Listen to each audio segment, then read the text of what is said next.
Hello everyone, in this video we would like to share how to remove the factory radio from a Honda HRV, and this one is the generation 2016 and 2019 20.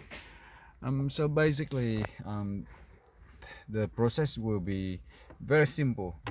You need two different tools. One is plastic trim removal tool and the second one is the screwdriver, a long one, okay, with the magnetic in the front. Or you can get the 8mm socket but still with magnetic in the front.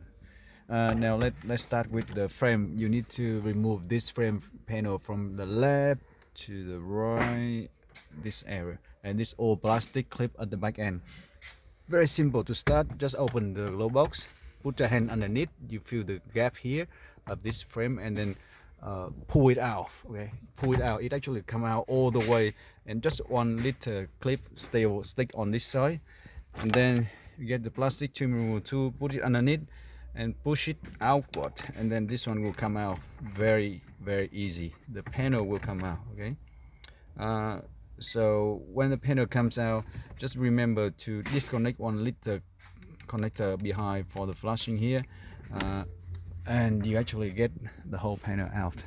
And look, that's all plastic clip, all of them behind the panel. Okay, so now leave this one on the side, and you actually will look up here and you see one screw on the top left, one screw on the top right, and another one here. You see that one? Okay, it's in the middle at the bottom and very deep inside. So when you use the screwdriver to unscrew it, make sure this one has good magnetic, and then gently unscrew it and put it out and get it out. Okay, you don't want to get it loose.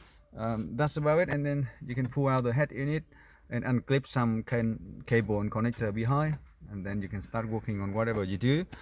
Even here we already fit in the 7-inch system for the car, but the process to remove the factory head unit is exactly the same way like that, and very simple. Okay, so thanks again for watching, and we'll see you on the next one.